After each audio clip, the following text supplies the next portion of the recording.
अज्ञानतिमिरान्धस्य ज्ञानञ्जनशलाकया चक्षुर्मिलितं येन तस्मै श्री गुरुवे नमः। विश्वानदेव सवितर्धुरितानि परास्व यद्भद्रं तन्यास्व।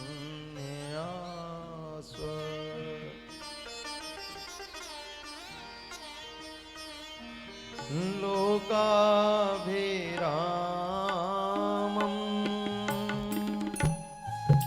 रणरङ्गधीरं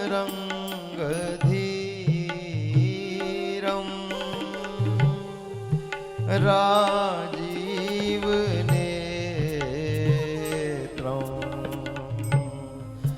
रघुवंशनाथं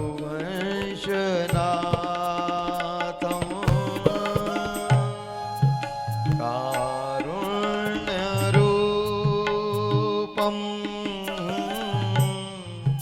करुणाकरं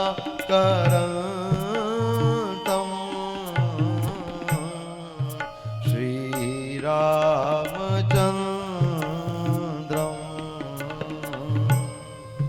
शरणं प्रपद्ये।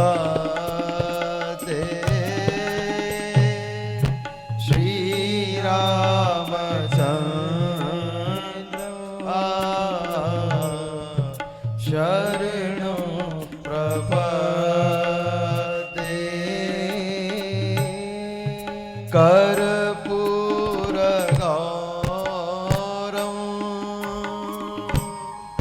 करुणावतारं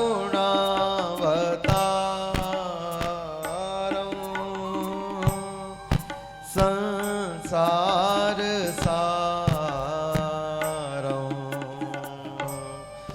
भुजगेन्द्रहारं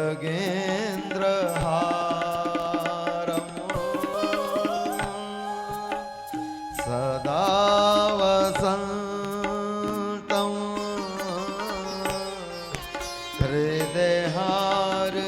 हृदयहारविन्दे भवं भवानी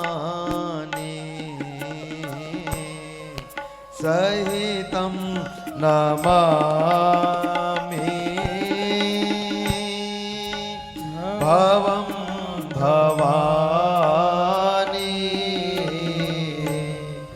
सहितं नमामि।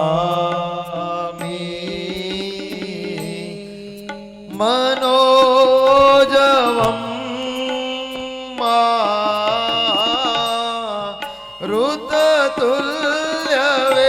मारुततुल्यवेगं जितेन्द्रियं बुद्धिमतां वरिष्ठं वातात्मयं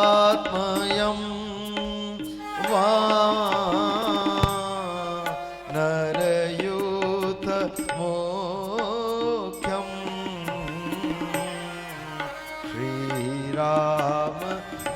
श्रीरामदूतं शरणं प्रपद्ये। श्रीरामदूतं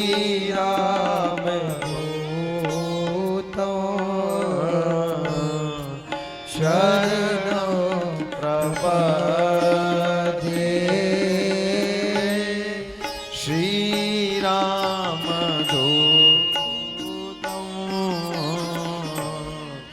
शरणं प्रपद्ये। श्रीरामदूतं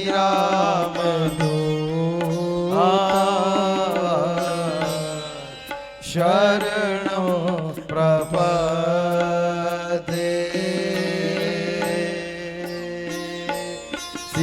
सीताराम राम राम सीताराम राम राम सीताराम राम राम सीताराम राम सीता राम राम सीता राम राम सीता राम राम सीता राम राम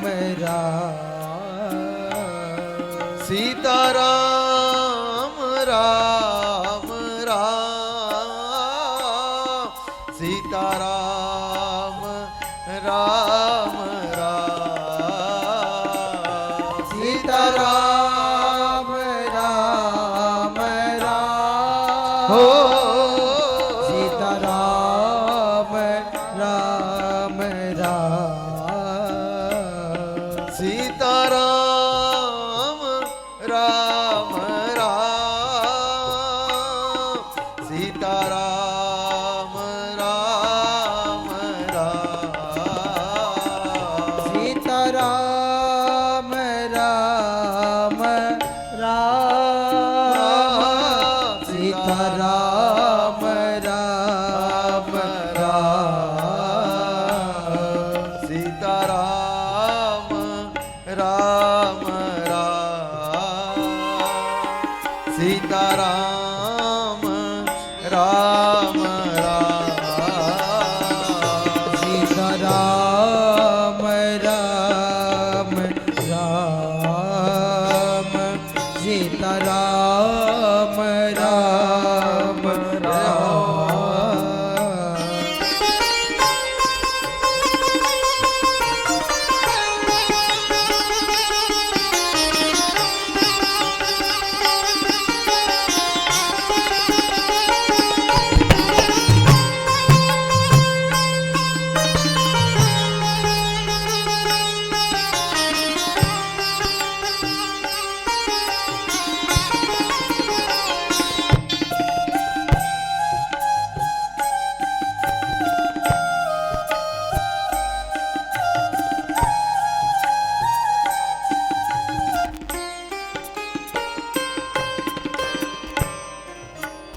सीता राम चरण रति मोरे सीता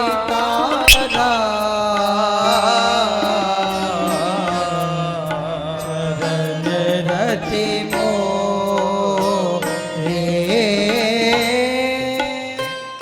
अनुदिन बढ़हु अनुग्रह तोरे अनुदीन बढ़हु अनुग्रह तोरे जेहि विधि प्रभु प्रसन्न मन होई यही विधि प्रभु प्रसन्न मन होई करुणा सागर कीजिए सोई करुणा सागर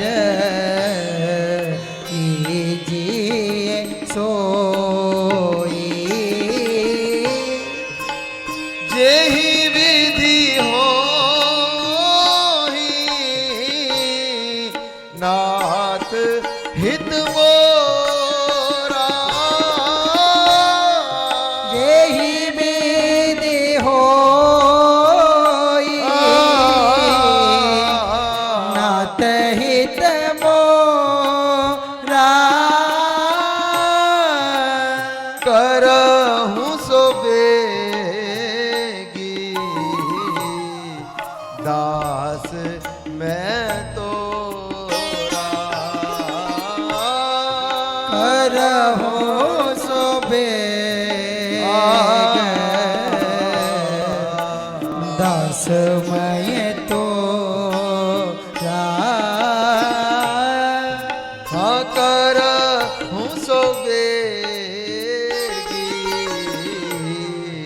दास मैं तो करहो सो बेग दासमय तो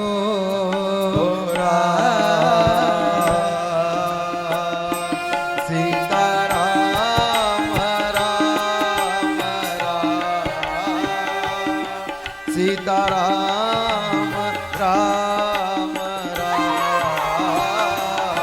सीताराम राम राम सीताराम राम राम सीताराम राम राम सीताराम राम राम सीताराम राम भाव से गाइए।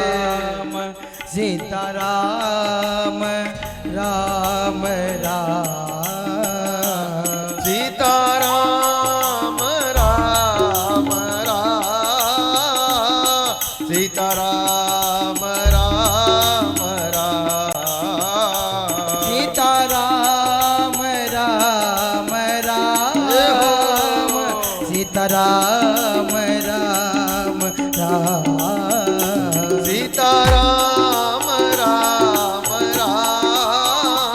सीताराम राम राम सीताराम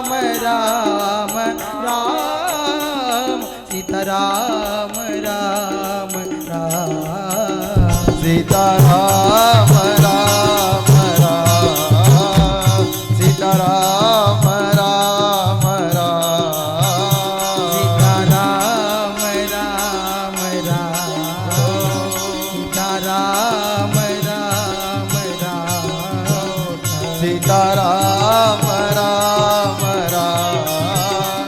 सीताराम राम राम सीताराम राम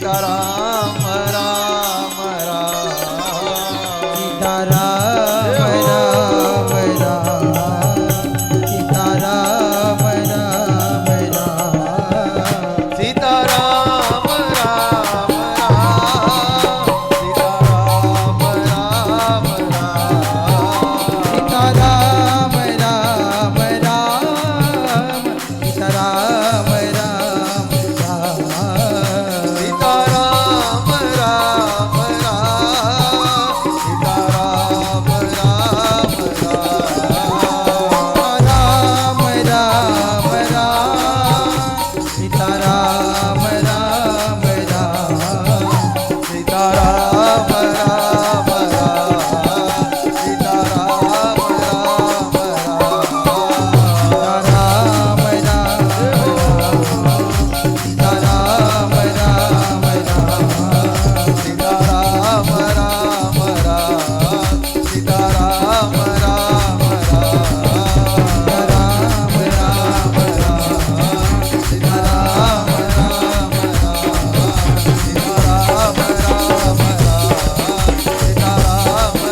सीताराम राम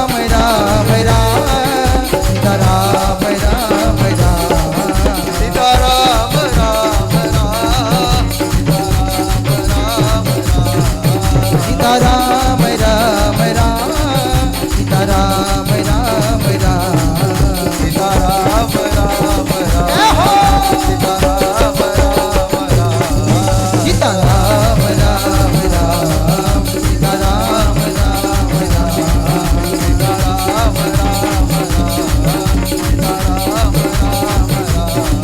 सीताराम राम राम सीताराम राम सीताराम राम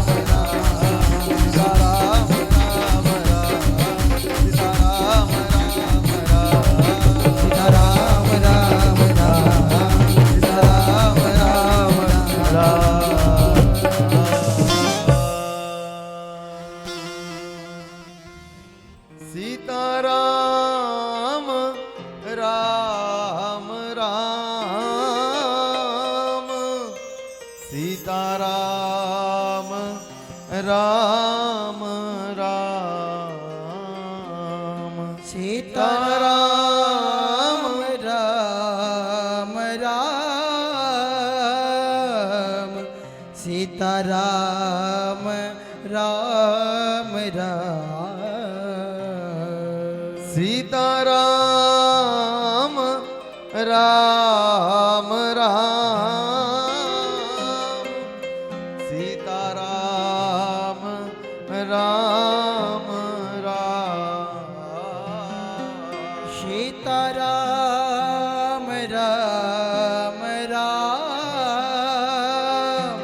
सीताराम राम राम सीताराम राम राम सीताराम राम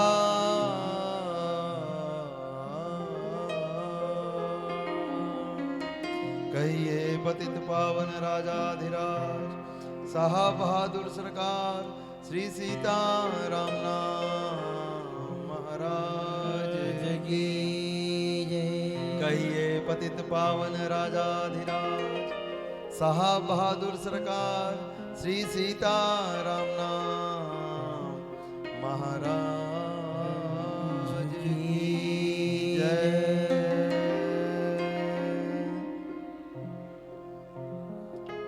हरि शरणम हरि शरणम हरि शरणम।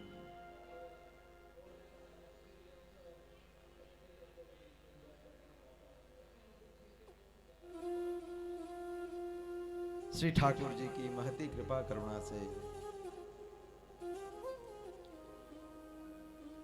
हम आप सबको मानव देह धारण करने का सर्वोत्कृष्ट फल सत्संग अगर अनुभव की बात कहें तो किसी जीव की सामर्थ्य नहीं है कि वो सत्संग का समायोजन कर सके या करवा सके। यह केवल केवल केवल जब प्रभु की असीम अनुकंपा फलित होती है या यूं कहें जब प्रभु चाहते हैं तब वो किसी को मध्यस्थ करके सत्संग का समायोजन करवा लेते हैं।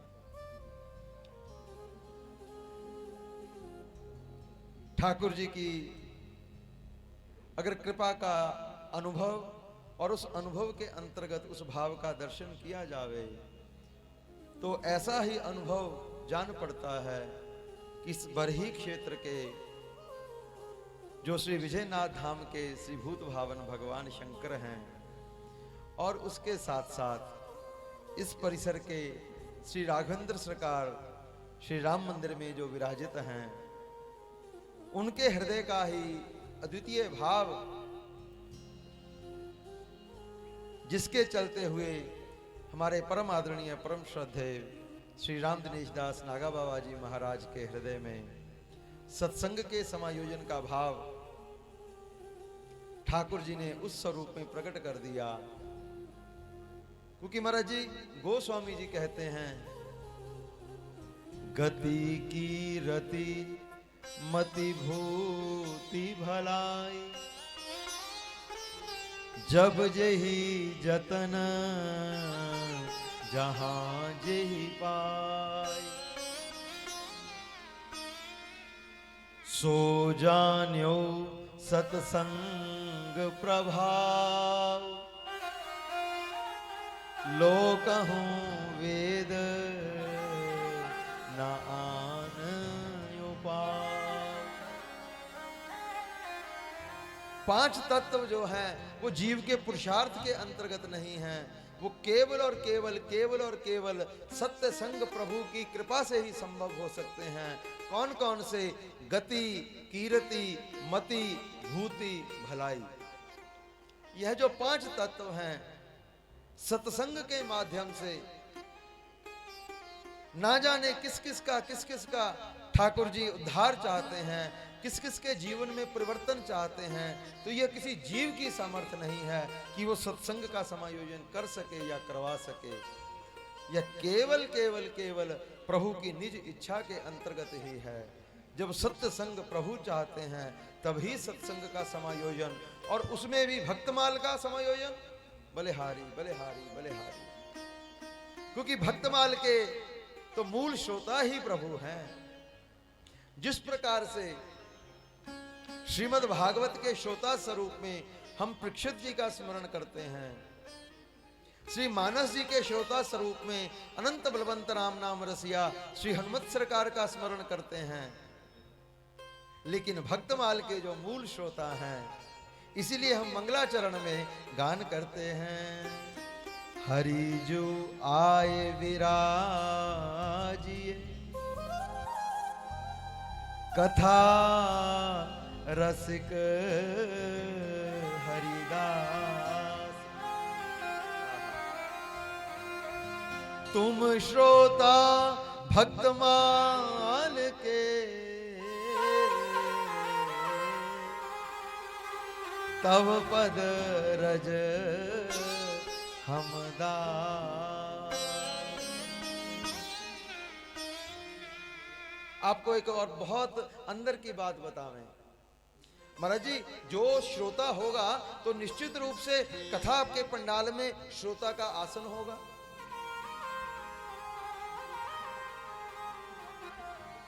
बहुत बार रामचरितमानस का जब सत्संग का क्रम रहता है तो उसमें श्री हनुमत सरकार का दिव्य रूप से आसन लगाया जाता है। यत्र यत्र रघुनाथ कीर्तन तत्र तत्र कृतमस्तकांजलि।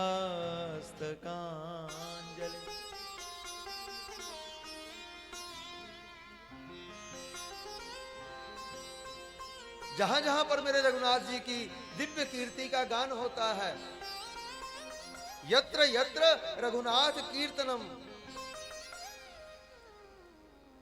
हम भक्तमाल के दिव्य क्रम के अंतर्गत अगर भक्ति के भाव को स्पर्श करते हुए चलें तो भक्ति के अंतर्गत कीर्तन की बहुत प्रधानता है। हम आप सबने कीर्तन का स्वरूप क्या मान लिया है, जब तक ढोल झांझ मजीरे इत्यादि ना हो तब तक कीर्तन ना होवे। लेकिन कीर्तन का वास्तविक स्वरूप क्या है, बहुत अंदर की बात है, समझते जाइएगा। कीर्तन किसे कहते हैं? जब जब हम प्रभु की कीर्ति का गायन करते करते अपने तन को विस्मरण नहीं कर देते, उसको कहते हैं कीर्तन। कीर्तन का तात्पर्य यह नहीं कि ढोल झांझ मजीरे ही कीर्तन का स्वरूप है। कीर्तन का स्वरूप क्या है? प्रभु की कीर्ति का गायन करना, और कीर्ति का गायन करते करते तन का विस्मरण कर देना, यही कीर्तन का वास्तविक स्वरूप है।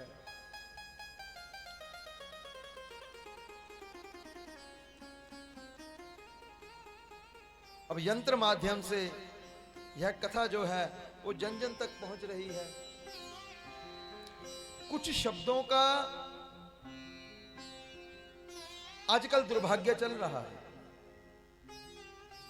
महाराज जी, कुछ शब्दों का आजकल दुर्भाग्य चल रहा है।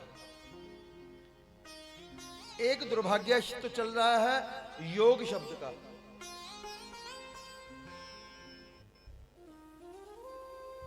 उद्धव जी के प्रश्न करने पर भगवान श्री कृष्ण उद्धव जी से कहते हैं, उद्धव जी मेरी प्राप्ति के 3 ही साधन हैं, ज्ञान योग, उपासना योग और कर्म योग। हमारा योग विदेश गया और वहां से योगा होकर आ गया। तो योग शब्द का दुर्भाग्य चल रहा है आजकल। योगा शरीर के स्वस्थ रखने के लिए तो हो सकता है, लेकिन वास्तविक ये ऋषियों का जो अनुसंधान है वह योग है। उस योग में शरीर की स्वस्थता के साथ साथ आत्मा की स्वस्थता का भी पूर्ण रूप से विचार किया गया है। और उसके चलते हुए अगर शब्दों में कहने में अतिशयोक्ति ना हो तो आजकल भक्ति शब्द का भी दुर्भाग्य चल रहा है। भक्ति की भी महाराज जी आजकल बहुत विडंबना है, क्या कहें। प्रभु की इच्छा से ही सब घटित हो रहा है। लेकिन महाराज जी, आजकल हमने नाच गान को ही भक्ति का स्वरूप मान लिया है। यद्यपि भक्ति का वास्तविक स्वरूप क्या है? श्रुति सिद्धांत निचोड़। जब तक श्रुतियों के भीतर के सिद्धांतों को हम अपने जीवन में आचरित करने का प्रयास नहीं करेंगे, तब तक महाराज जी भक्ति के यथार्थ स्वरूप को हम अनुभव नहीं कर पाएंगे। ये बात हम क्यों कहते हुए चल रहे हैं? क्योंकि महाराज जी श्री भक्तमाल का मूल स्वरूप क्या है? भक्त, भक्ति, भगवंत, गुरु, चतुर, नाम, वपु एक। ये कहने को चार हैं, स्वरूपतः एक है।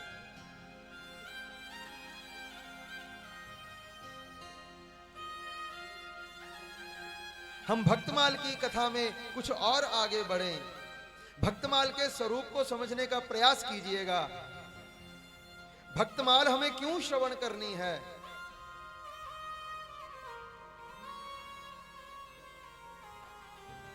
प्रभु की उपासना का, प्रभु के ज्ञान का, प्रभु के प्रति समर्पित कर्मों का पूर्णता कब है? जब हम भगवत आराधना के साथ साथ इस भगवदीय सृष्टि को प्रभु का स्वरूप मानकर उसका आराधन नहीं प्रारंभ कर देते, तब तक यह उपासना जो है वो अधूरी है।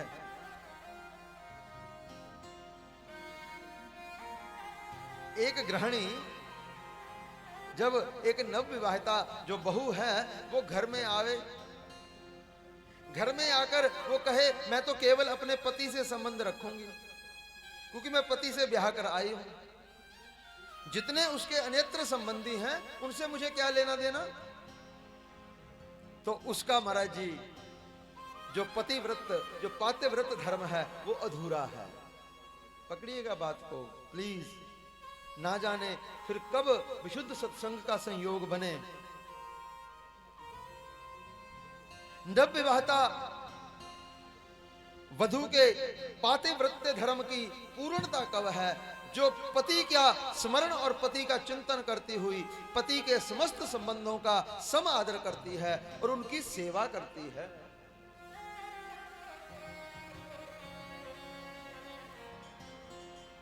मां सुनैना जानकी अंबा को विदा होते हुए क्या शिक्षा प्रदान कर रही है? सास ससुर गुरु सेवा करो और पति रुख पाई आयस अनुसर। बेटी, सास की, ससुर की और गुरु की, इन सब की सेवा करनी है। अभिप्राय कहने का, तुम्हारे पति के संबंध से जिनका संबंध है उनकी बहुत हृदय से, अंतर्भाव से सेवा करनी है। लेकिन पति रुख पाई आयस अनुसर हो, पति का रुख जानकर उनकी आज्ञा का पालन करना है। पति कहे उसकी आज्ञा का पालन हो फिर तो छोटी बात है, कहने पर आज्ञा का पालन नहीं करना, पति का रुख जानकर, पति के हृदय के, पति के मन के भाव को जानकर सेवा के लिए समुपस्थित होना। तो इसी प्रकार से जब एक भक्त अपने प्रभु का आराधन करता है, क्योंकि महाराज जी प्रभु का साथ तो उसका वर्ण हुआ ही हुआ है, क्योंकि भगवान स्वयं अपने श्री मुख से कहते हैं ममै वांशो जीवलोके जीव भूत सनातन। हे जीव, तू मेरा सनातन अंश है। सब मम प्रिय सब मम उपजाए और सब ते अधिक मनुज मोहि भाई। ईश्वर अंश जीव अविनाशी। प्रभु अंशी है, जीव अंश है, ये तो सतत उसका संबंध है। ठीक है, गुण कर्म स्वभाव के चलते हुए विस्मृति हुई हुई है। हम परिवार संसार व्यवहार को अपना मान रहे हैं। भक्तमाल के स्वरूप को पकड़िएगा। भक्तमाल कब जीवन में आवेगी, भक्तमाल कब स्पर्श करेगी, या भक्तमाल का विशुद्ध भाव क्या है? जब तक हम अपने आराध्य की उपासना करते हुए अपने आराध्य की इस सृष्टि को आराध्य का स्वरूप मानकर उसकी सेवा नहीं करते, तब तक भक्तमाल अधूरी है। उदाहरण आपको दे दी है।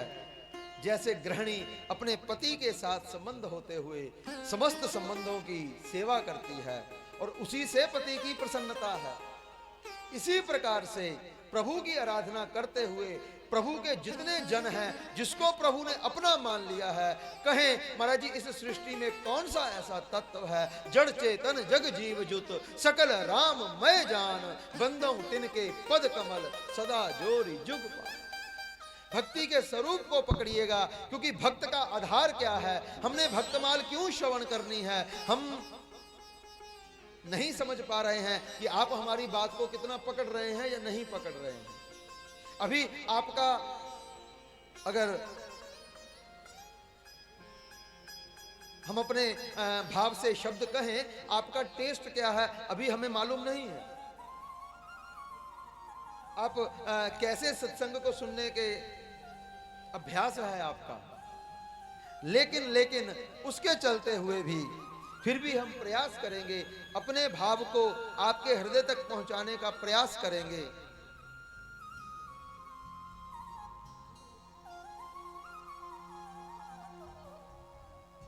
प्रभु के दिव्य तत्व स्वरूप को जानने का प्रयास कीजिएगा। प्राय भागवत कथाओं के आयोजन होते हैं, हम क्षमा पूर्वक कहना चाहेंगे भागवत कथाओं के आयोजन जो हैं किसी बहुत बड़े वक्ता को लेकर हम कार्यक्रम सुनियोजित कर लेते हैं। उसके पीछे करवाने वाले का लक्ष्य क्या होता है, अरे हमने तो बहुत बड़े वक्ता को सुनियोजित किया है, अरे महाराज जी उस वक्ता के माध्यम से हमारा यश हो जाएगा, अरे इनकी कथा इसने करवाई। और गाने वाले का भी उद्देश्य कुछ और हो सकता है, अरे भाई हमारे उत्सव में ऐसी व्यवस्था कीजिए, ऐसा पंडाल होना चाहिए, ऐसे पीछे की बैकड्रॉप होनी चाहिए, ऐसी व्यवस्थाएं होनी चाहिए। लेकिन वास्तविक श्रीमद् भागवत का स्वरूप क्या है, श्रीमद् भागवत कथा क्यों गानी चाहिए और क्यों सुननी चाहिए, उसका एक ही उद्देश्य है, भागवत होने के लिए भागवत सुननी चाहिए और भागवत होने के लिए भागवत गानी चाहिए। अन्यत्र भागवत का कोई स्वरूप नहीं है। राम कथा क्यों आयोजित करनी है, क्योंकि हमारा मन मानस हो जावे, इसलिए मानस कथा का आयोजन करना है। अपने मन को मानस करने के लिए मानस का आयोजन है, अपने आप को भागवत करने के लिए भागवत का आयोजन है। और इसके आगे अगर बात को कहते हुए चलें, भक्तमाल कथा क्यों आयोजित करनी है, भक्त बनने के लिए भक्तमाल कथा का आयोजन करना है, अन्यत्र कोई प्रयोजन नहीं है। महाराज जी आपने तख्त बड़ा लगा दिया या छोटा लगा दिया, पंडाल बड़ा लगा दिया छोटा लगा दिया, 2000 लोग आ गए या 2 लोग आ गए, इससे प्रयोजन नहीं है। प्रयोजन किस बात से है, हमें भक्तमाल क्यों श्रवण करनी है, क्योंकि हमें भक्त बनना है। प्राय आपको एक और बात कहते हुए चलें, हमारे घर में कोई संत आ जावे ना, हम अपने बच्चे को कहते हैं बेटा संत भगवान को प्रणाम करो। हम अपने बच्चे को संत को प्रणाम करना तो सिखाते हैं और हम कभी नहीं चाहते कि हमारा बच्चा भी संत हो जाए। बात कब बनेगी, जब हमारे भीतर भाव आ जावे, अरे जिसको प्रणाम करके हम धन्य हो रहे हैं, अरे उस धन्यता को स्वीकार कीजिए, उस धन्यता को ग्रहण कीजिए, अरे हम भी संत हो जावें। ऐसी महाराज जी हमारे परम आराध्य गुरुदेव भगवान कहा करते थे, अरे संत ढूंढिए मत संत बनिए। संत ढूंढने वाली बात नहीं है कि संतों को ढूंढिए, प्रयास कीजिए कि संत बनिए। संत बनने के लिए संतों के चरित्रों का, भक्तों के चरित्रों का हमें श्रवण करना पड़ेगा, उनकी रहनी सीखनी पड़ेगी, उनका स्वभाव सीखना पड़ेगा, उनका व्यवहार सीखना पड़ेगा। और तो और सत्य एक बात और कहते हुए चलें, ये बातें सीखने से नहीं आती, प्रभु से प्रार्थना कीजिए, प्रभु हमें संत बना दीजिए। ये बातें सीखने से नहीं आती। इसलिए तो गोस्वामी जी प्रभु से प्रार्थना कर रहे हैं। गोस्वामी जी कह रहे हैं, कब हूं ऐसी रहनी रहूंगो, श्री रघुवीर कृपालु कृपाते संत स्वभाव कहूंगो। संत किसी स्वरूप का नाम संत नहीं है। संत किसी भेष का, किसी तिलक का, किसी उपासना विधि का नाम संत नहीं है। संत तो स्वभाव का नाम है। संत तो एक विभूति का नाम है। संत तो एक चरित्र का नाम है। संत कौन है? भगवान कृष्ण अर्जुन से कहते हैं, हे अर्जुन, निर्माण मोहा जित संग दोषा अध्यात्म नित्यम विनिवृत्त कामा और द्वंद्वेर विमुक्ते सुख दुख असंगे गच्छन्ति अमूढ़ पद अव्यम ततः। जिसके भीतर यह गुण है वो संत है। निर्माण मोह, जिसने मोह के बंधन को काट दिया है, और उसके उपरांत जित संग दोषा, जिसने असक्ति दोष को जीत लिया है, और अध्यात्म नित्यम, जिसने अध्यात्म को अपने आत्मा के धैर्य के लिए जो जो भी प्रयास करने चाहिए उनका नित्य सेवन प्रारंभ कर दिया है, और उसके साथ साथ विनिवृत्त कामा। यहां पर प्रभु ने निवृत्त कामा नहीं कहा है। अब हम तत्व की बातें कहना चाहते हैं, लेकिन सत्य कहें फिर वही बात, हमें टेस्ट नहीं पता है कि आपका टेस्ट कैसा है। यहां पर भगवान शब्द क्या कह रहे हैं? विनिवृत्त कामा, विनिवृत्त। यहां पर यद्यपि भगवान यह भी कह सकते थे निवृत्त कामा, लेकिन भगवान यहां पर क्या कह रहे हैं अर्जुन से? अर्जुन, विनिवृत्त कामनाओं से विशेष निवृत्ति। विशेष का तात्पर्य जो भगवदीय कामनाएं हैं वो करनी है, लेकिन जो भगवत विमुख कामनाएं हैं उनका परित्याग कर। अगर यहां पर निवृत्त कामा कह देते फिर तो सभी कामनाओं से निवृत्ति हो जाती, लेकिन भगवान कहते विनिवृत्त कामा, विशेष कामनाओं से निवृत्ति, जो प्रभु से दूर ले जा रही हैं उनसे हमें निवृत्त होना है।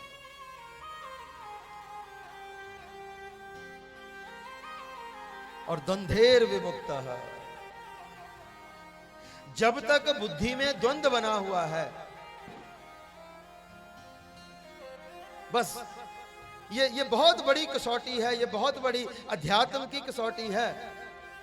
जब तक द्वैत है, जब तक हम प्रभु से अतिरिक्त कोई सत्ता को स्वीकार कर रहे हैं, महाराज जी बहुत अंदर की बातें हैं, जो जो इनको पकड़ लेवेगा, अरे बहुत नहीं, थोड़ा थोड़ा पकड़ने का प्रयास, या प्रभु से प्रार्थना कीजिए, प्रभु ये भाव पकड़ में आ जावें, भक्तमाल सुनना सार्थक हो जाएगा, हम भक्त बन जावेंगे।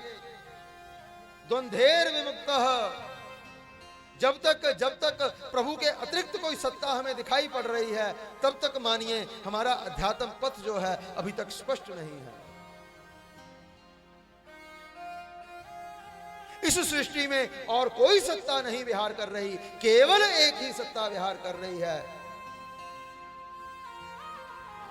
ईशोपनिषद प्रथम मंत्र में उद्घोष करता है, ईशावास्य इदं सर्वं यत् किंचित जगताम जगत तेन तक्तेन भुंजितः मा गृधः कस्य स्वीधनम्। केवल वही ईश जो है, वही इसमें आवासित होकर सब और विहार कर रहा है। यत किंचित जगत्याम जगत, इस विहारित जगत में केवल वही एक सत्ता है जो विहार कर रही है। जब तक हम इस भाव को स्वीकार नहीं करेंगे, सब में तो नजर हरि आएगा। कल हम पद के माध्यम से कह रहे थे, संतों के मिलने के बाद क्या भाव हृदय में आता है, भक्तों की कथा सुनने के बाद कौन सा भाव हृदय में प्रकट होता है। सब में तो नजर हरि आए, केवल प्रभु ही सब ओर हैं। जब तक यह भाव सुदृढ़ नहीं होता, सब प्रभुमय है और सब प्रभु से है। द्वंद्वेर विमुक्ता, जिसमें ये भाव आ जाते हैं वह भक्त हो जाता है, वह संत हो जाता है। हमें भक्त होने के लिए भक्तमाल सुननी है। अगर वेद की बात करें तो वेद में भक्त किसको कहा है? पुष्पा जी ध्यान दीजिए बात को। वेद भक्त किसको मानता है कि भक्त कौन है? वेद कहता है जो विभक्त नहीं है वो भक्त है। विभक्त किसको कहते हैं? जो हम कहते हैं विभाजन करना, जो नहीं बटा हुआ है, जो एक स्वरूप का सब में दर्शन कर रहा है, जो नहीं बटा हुआ है वह भक्त है। और भक्ति कौन सा तत्व है? जहां विभक्ति नहीं है वही भक्ति है। जहां विभक्ति नहीं है, जहां पर एक सूत्रीय कार्यक्रम है। हमारी ग्रामीण योजनाओं में पंचसूत्रीय कार्यक्रम, सप्त सूत्रीय कार्यक्रम, एकादश सूत्रीय कार्यक्रम ऐसे होते हैं। एक ग्रामीण योजनाओं को सुंदर और सुडोल बनाने के लिए किए जाते हैं। लेकिन अध्यात्म पथ का एक सूत्रीय कार्यक्रम है कि विभक्त नहीं होना और विभक्ति का आश्रय नहीं लेना। केवल केवल केवल भक्ति कौन सा तत्व है? महाराज जी, केवल प्रभु की प्रसन्नता के लिए जीवन यापन करना, यही विधि प्रभु प्रसन्न मन होई, वह भक्ति का विशुद्ध स्वरूप है। केवल प्रभु की प्रसन्नता के लिए। ये बातें हम क्यों पूर्व में कह रहे हैं? क्योंकि भक्तमाल कथा का यह विशुद्ध लक्ष्य है। जब तक हम किसी कार्य को बिना लक्ष्य निर्धारण के करते हैं, तब तक उस कार्य की सफलता में संदेह होता है। अगर हमें भक्तमाल श्रवण करनी है, भक्तमाल श्रवण करके हमें भक्त बनने की अभिप्सा भीतर नहीं आई है, भक्त बनने की लक्ष्य लेकर हम इस कथा को नहीं श्रवण कर रहे हैं, तब मानिएगा हमारी जो क्रिया है वह कितनी सफल होगी, कितनी पूर्ण होगी, कितना आनंद हमें प्रदान करेगी, उसमें संशय हो सकता है। लेकिन लेकिन लेकिन हम महाराज जी के परम सानिध्य, परम उपस्थिति के बल से कह रहे हैं, जितना महाराज जी का परिकर है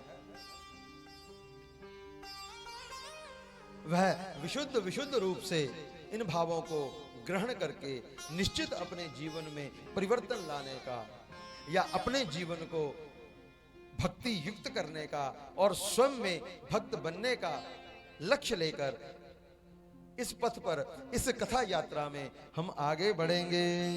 तो अपूर्वाति पूर्व भाव से श्री भक्तमालकार श्री भक्तमाल के स्वरूप को वर्णित करते हुए कहते हैं कि श्री भक्तमाल का स्वरूप क्या है? यह भक्तों की एक माला है। हम इसके बहुत गहन भावों में तो नहीं जा रहे हैं, केवल मूल मूल बात को पकड़ते हुए। हमने कल कहा था सत्संग क्यों कहना है और क्यों सुनना है। सुधरने के लिए सत्संग गाना है और सुधरने के लिए सुनना है।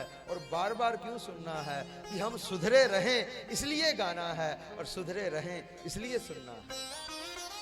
आप सब भावों से परिचित होंगे, लेकिन उस क्रम को स्पर्श करते हुए श्री भक्तमाल का वास्तविक स्वरूप क्या है? श्री नाभा गोस्वामी पाद ने, या यूं कहें प्रभु की मंगलमय इच्छा से ही प्रभु की विशुद्ध विभूति जो है, श्री नाभा गोस्वामी पाद इस धराधाम पर प्रकट हुए। धराधाम पर प्रकट होकर उन्होंने इस भक्तमाल रूपी सदग्रंथ की संरचना की, जिसके माध्यम से सतयुग पर्यंत, और सतयुग भी कौन सा, जिसकी महाराज जी हम कोई गणना नहीं कह सकते कि अमुक सत्संग सतयुग के भक्तों को लेकर, सतयुग, त्रेता, द्वापर, कली, समस्त भक्तों का स्मरण करते हुए श्री नाभा गोस्वामी पाद ने एक भक्तों की ऐसी माला को निरूपित किया, ऐसी माला को तैयार किया, ऐसी माला का समायोजन किया, जिसके चलते हुए उनके विशुद्ध हृदय की भक्त और भक्ति की भावना को और उसमें भगवंत के प्रति अपने आप को समर्पित करने की भावना को, और उसके चलते हुए गुरु आश्रय के माध्यम से उस भावना को हृदय में पुष्ट करने का जो भाव प्रकट किया है, नाभा गोस्वामी पाद इस भक्तमाल ग्रंथ को संरचित करते हैं, जिसमें जैसे हम आप सब जानते हैं, एक माला में दिखाई क्या पड़ता है? एक माला में हमें मनके दिखाई पड़ते हैं, मनियां दिखाई पड़ती हैं, और उस माला के ऊपर एक सुमेरु रहता है, और सुमेरु के ऊपर एक फुंदना रहता है। ये तीन तत्व तो दिखाई पड़ते हैं, लेकिन एक तत्व जो है वो दिखाई नहीं पड़ता। वह तत्व कौन सा है? जिसके साथ ये माला पिरोई हुई है। वो जो धागा है वो गुप्त रहता है, वो मनकों के बीच में छुपा रहता है। तो यही भक्त भक्ति भगवंत और गुरु का स्वरूप है, यही माला का विशुद्ध स्वरूप है। इसमें यह जो मणियां हैं वह तो भक्त हैं, और यह जो सुमेरु है वह गुरु हैं, और उसके ऊपर जो फुंदना है जो अलग अलग रंगों का होता है वह प्रभु हैं, और उसके भीतर यह जो धागा है यह भक्ति है, क्योंकि भक्ति गोपनीय रहती है। तो इस अंतर्निहित भक्ति के माध्यम से ये सब पिरोए रहते हैं, और ये एक माला तैयार हो जाती है। श्री नाभा गोस्वामी पाद ने भी दिव्य रूप से इसी माला को तैयार किया, और इस माला को तैयार करने का जो दिव्य भाव है वह श्री नाभा गोस्वामी पाद को जाता है। नाभा गोस्वामी पाद इस माला के माध्यम से हम आप सबको हमारे जीवन के लक्ष्य तक पहुंचाने का प्रयास कर रहे हैं। श्री नाभा गोस्वामी पाद ने इस भक्तमाल की रचना जो है वो 56 स्वरूप में की।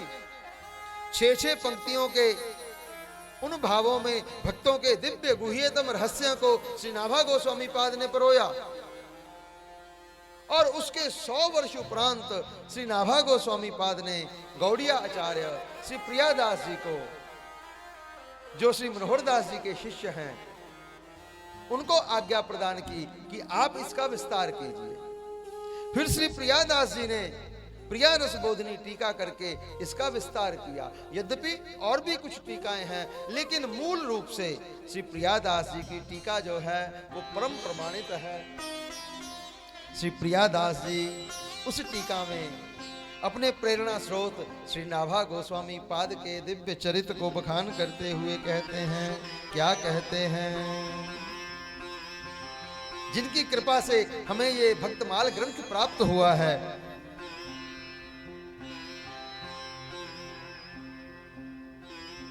उनका स्मरण करते हुए श्री प्रियादास जी हमें उनके भाव का परिचय प्रदान कर रहे हैं।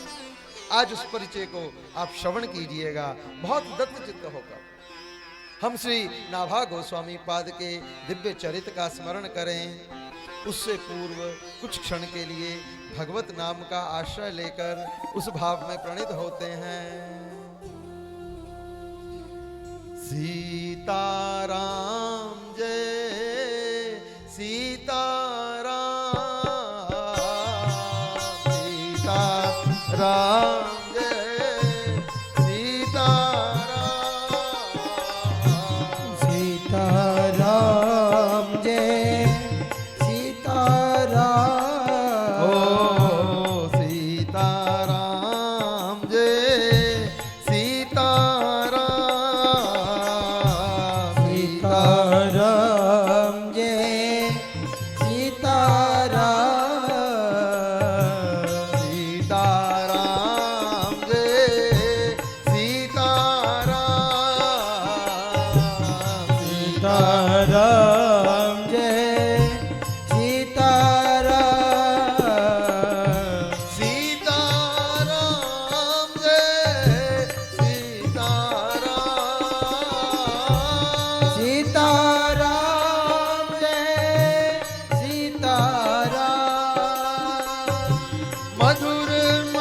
मधुरे मधुर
मधुर मधुर नाम सीताराम सीताराम मधुर मधुर हाँ मधुर मधुर हाँ मधुर मधुर नाम।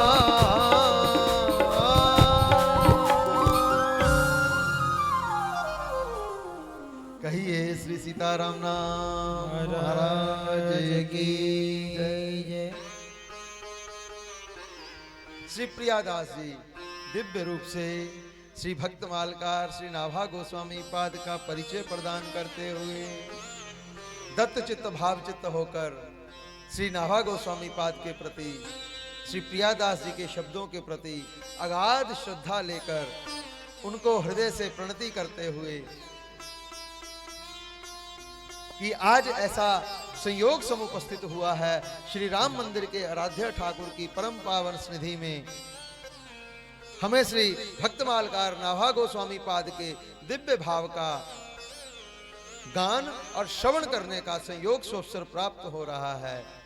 जब प्रभु के जनों की बात होती है, हमने पूर्व जहां से बात को प्रारंभ किया था कि प्रत्येक श्रोता का आसन होता है। जब प्रभु के भक्तों की बात प्रारंभ की जाती है तब निश्चित महाराज जी कोई प्रभु का आसन लगावे चाहे ना लगावे। जहां भक्तमाल की कथा होती है प्रभु अपना आसन स्वतः लगा लेते हैं। आप कहेंगे कि प्रभु अपना आसन कहां लगाते हैं? जहां जहां भक्तमाल की कथा होती है भक्तमाल श्रोताओं की गोद में प्रभु अपना आसन लगा लेते हैं। जो जो भक्तमाल की कथा श्रवण करने के लिए बैठता है अनुभव कीजिएगा, असंख्य दृष्टांत हैं, 1 2 10 20 50 100 नहीं, हजारों दृष्टांत हैं। जिसने भक्तमाल की कथा को दिव्य भाव से श्रवण किया है उसने अनुभव किया है प्रभु उसकी गोद में बैठकर कथा श्रवण कर रहे हैं। जोधपुर की आपको बात सुनावें। जोधपुर में श्री भक्तमाल जी की कथा का दिव्य गान हो रहा था। एक श्रोता दत्त चित्त होकर, प्रभु मैं आपके भाव से परिचित तो नहीं हूं लेकिन व्यास जी ने इतना कहा है कि भक्तमाल के श्रोता आप हैं और प्रत्येक भक्त की गोद में आप अपना आसन बना लेते हैं। प्रभु मुझे अपने इस दिव्य भाव का अनुभव करवाइएगा। यद्यपि प्रभु मेरे जीवन में कोई साधन बल नहीं है, केवल मैं व्यास वाणी पर श्रद्धा और विश्वास करके अनुभव करना चाहता हूं। सत्य मानिएगा उस भक्त को प्रभु ने अपना अनुभव करवाया। जितनी देर तक वह भक्त उस भक्तमाल की कथा का श्रवण करता रहा, भक्तराज गोवर्धन दास की कथा चल रही थी तो दिव्य भाव से प्रभु ने अपना अनुभव करवाया। प्रभु का गोद में बैठे हुए उस भक्त की ठोड़ी से प्रभु का मोर पिछ बार बार लगता। वो जैसे ही देखता सांवले सलोने कृष्ण कन्हैया जो है वो प्रभु उसकी गोद में बैठकर कथा सुन रहे हैं। कहां तक कहा जाए, कहां तक कहा जाए। सत्य कहें अभाव है तो अपनी श्रद्धा और विश्वास है। हम केवल कथाओं के क्रम को यह मान लेते हैं कि ये जो व्यास लोग हैं इनका तो काम ही है कथाएं सुनाना। ठीक है, हम किसी के कहने से आयोजन में आ गए हैं, लेकिन नहीं नहीं महाराज जी, कथा का विशुद्ध स्वरूप क्या है? कम स्थाप्यति इति कथा। कथा क्या है? प्रभु श्रवणों के माध्यम से हमारे हृदय में प्रभु को अवस्थित करती है। जब विशुद्ध लक्ष्य को लेकर हमारी कथा गाने का लक्ष्य क्या है? केवल एक लक्ष्य से हम कथा गाते हैं, केवल केवल केवल भगवत प्रीति अर्थम और भगवत मुख उल्लास अर्थम। केवल भगवत प्राप्ति के लिए, और भगवत प्राप्ति भी नहीं, भगवत प्रेम प्राप्ति के लिए और भगवत प्रसन्नता के लिए। बस कथा का केवल एक उद्देश्य है और कोई उद्देश्य नहीं है। केवल एक उद्देश्य से सत्संग गाया जाता है, प्रभु के प्रेम को प्राप्त करने के लिए, क्योंकि भक्ति का दूसरा नाम प्रेम है। भक्ति का दूसरा नाम चाह है, भक्ति का दूसरा नाम रति है। बस इसी को पाने के लिए स्थान स्थान पर चले जाते हैं ताकि हम गाकर, और उसमें से हो सकता है कोई सुनकर प्रभु के प्रेम का लक्ष्य उसके जीवन में अनुसंधानित हो जावे। कि जीवन का लक्ष्य है प्रभु का प्रेम प्राप्त करना। भगवत प्राप्ति तो बहुत को हो जाती है, बहुत विनम्रता पूर्वक प्रार्थना, भगवत प्राप्ति बहुत को हो जाती है, लेकिन भगवत प्रेम जो है वो किसी किसी को प्राप्त होता है। और जिसको भगवत प्रेम प्राप्त, और बहुत अंदर की बात, और बहुत अंदर की बात आपसे कहते हुए आगे बढ़ें। सत्य कहें, हम कथा गा रहे हैं स्वांतः सुखाय, अपने भीतर अपनी गोद में बैठे प्रभु को सुनाने के लिए कथा गा रहे हैं।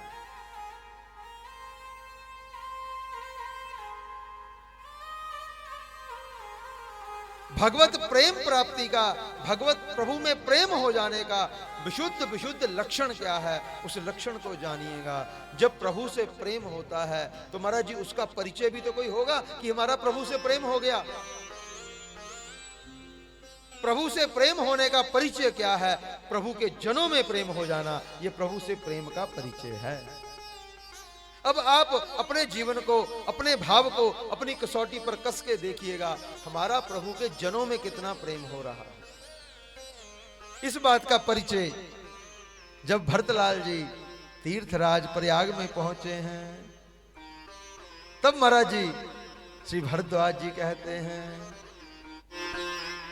सब साधन कर सुफल सुहावा, तब लखन राम सिए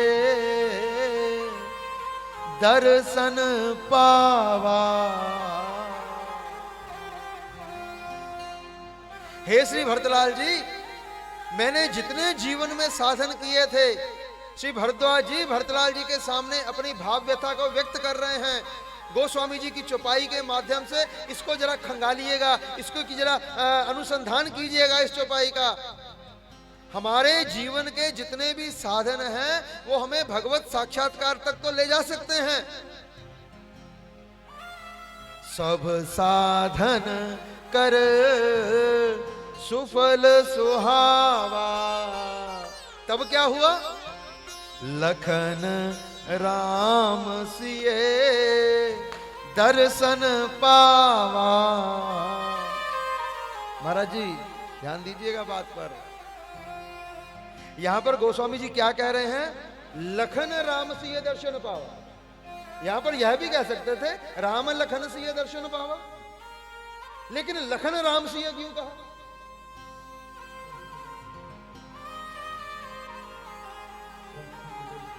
जय हो, कहिए गौ माता की जय।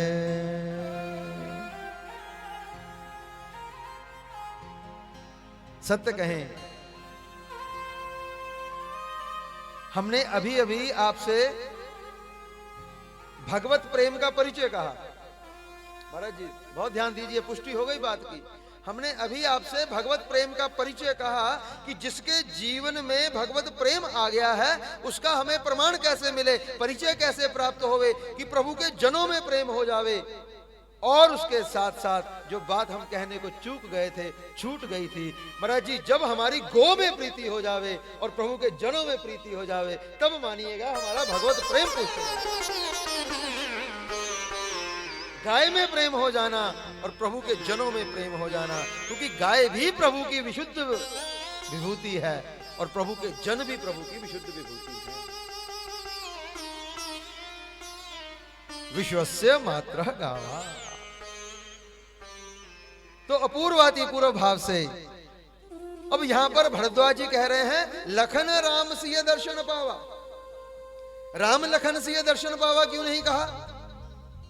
क्योंकि महाराज जी जब जब साधन फलित होते हैं तब तब क्या होता है? पहले जीवाचार्य, पहले गुरु का स्मरण होता है, गुरु की कृपा होती है, तब राम और सीए का महाराज जी जीव को दर्शन प्राप्त होता है। तब लखन राम सीए दर्शन पावा। पहले लखन जी को जीवाचार्य स्वरूप में प्रतिष्ठित करके फिर सीताराम सरकार के दर्शन की बात कही जा रही है। तो अब अपूर्व भाव से श्री भरद्वाज जी अब उस क्रम का आगे अनुसंधान करते हुए कहते हैं, हे श्री भरतलाल जी, जितने साधन थे उसके प्रतिफल स्वरूप में मुझे जीवाचार्य लखन जी के संग श्री सीताराम सरकार का दर्शन प्राप्त हो गया। अब मेरे पास कुछ नहीं है, अब मेरे पास देने को कुछ नहीं है, लेकिन लेकिन लेकिन जब आचार्य की और श्री सीताराम सरकार के दर्शन प्राप्त होते हैं तो उसका भी तो कुछ फल होगा। तो उसके फल के प्रति स्वरूप में मुझे क्या प्राप्त हो रहा है? तेहि कर फल पुनि दर्श तुम्हारा। जब प्रभु के दिव्य दर्शन हो जावे, आचार्य कृपा कर देवे, तब क्या होता है? तब जीव के जीवन में संत का समागम होता है। जब द्रवहि दीन दयाल राघव, तब साधु संगति पाई है। जही दरस परस समागमादिक, पाप राशि नसाई है। ये भक्तमाल का मूल आधार बातें हैं। अपने जीवन का लक्ष्य बनाइए केवल भगवत प्रीति और भगवत मुख उल्लास। और भगवत प्रीति का प्रमाण अपने जीवन में अगर देखना होवे तो हमारे भीतर गो भक्ति कितनी है, हमारे भीतर ब्राह्मण भक्ति कितनी है, हमारे भीतर वैष्णव भक्ति कितनी है, हमारे भीतर संत भक्ति कितनी है। प्लीज इन चार बातों से अपना अनुसंधान कर लीजिएगा।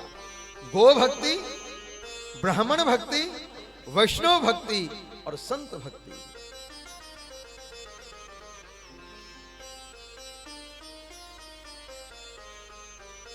जब जब इनके प्रति विशुद्ध भाव हृदय में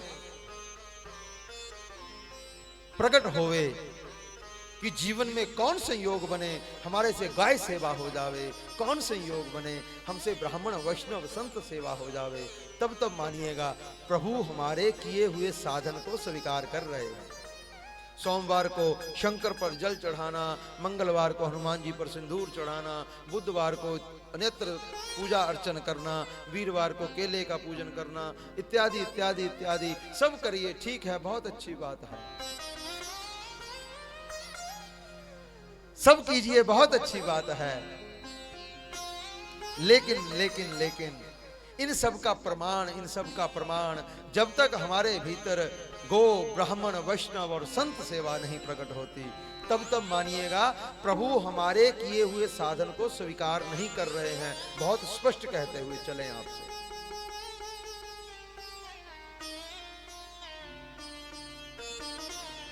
तो अपूर्वाति पूर्व भाव से श्री प्रियादास जी जिन आचार्यों की आज्ञा पाकर उन्होंने दिव्य प्रिया रस बोधनी टीका का परम पावन भाव समुपस्थित किया, उसमें अपने प्रेरणा स्रोत श्री नाभा गोस्वामी पाद के चरित्र को कहते हुए चल रहे हैं।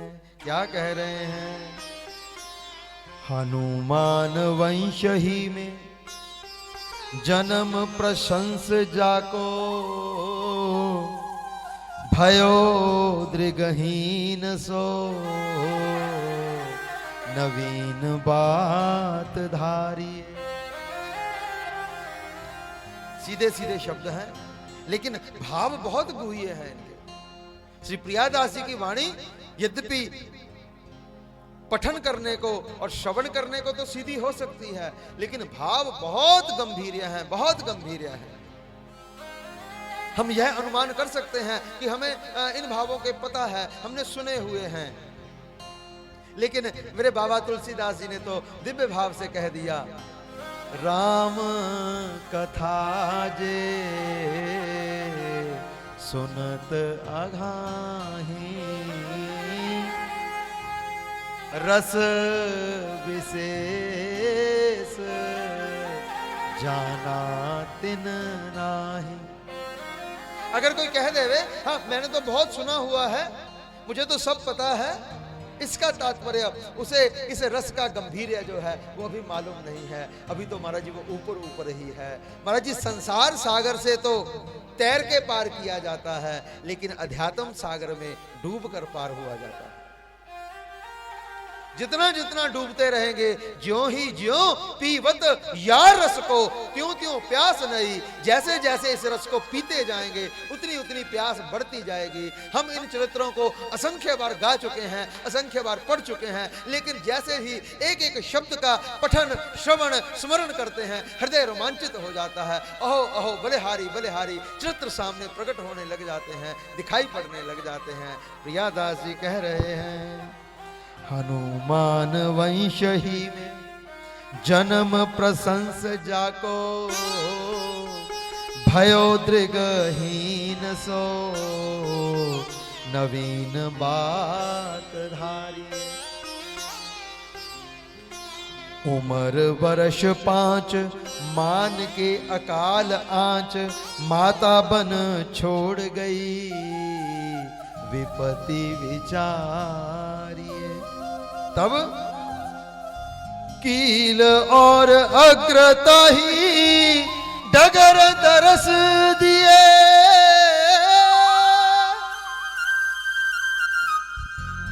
लियो यो अनाथ जान पूछी सो उचारिए। बड़े सिद्ध जल कमंडल सो सींचन, भयो खुले चख जोरी को निहारी।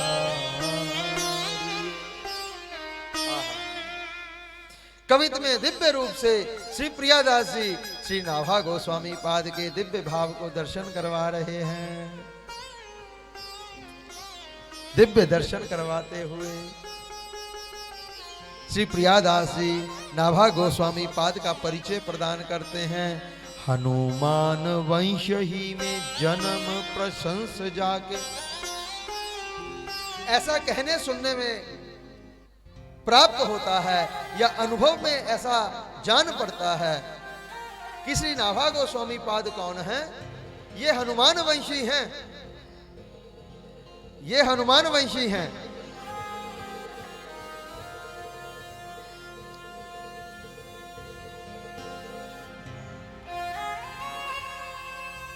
उनके हनुमान वंशी होने का परिचय जो है श्री प्रियादास जी प्रदान कर रहे हैं।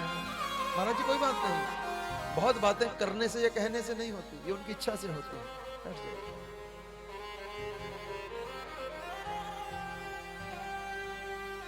भगवान ने 4 वस्तुओं को कहा है, इनकी समय समय पर परीक्षा होती है। किसकी?